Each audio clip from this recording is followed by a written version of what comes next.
உங்களுக்கான இன்றைய பிரபஞ்ச வார்த்தை. ஏதாவது ஒரு வீட்டை பாருங்க.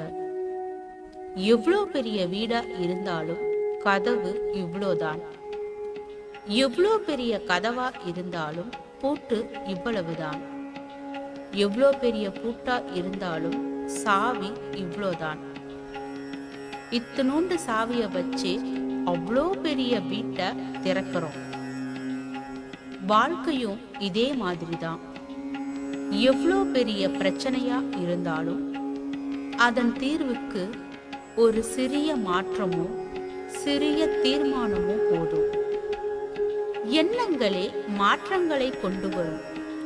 உங்கள் மனதினுடைய சாவி உங்கள் எண்ணமே. வாழ்க வளமுடன்.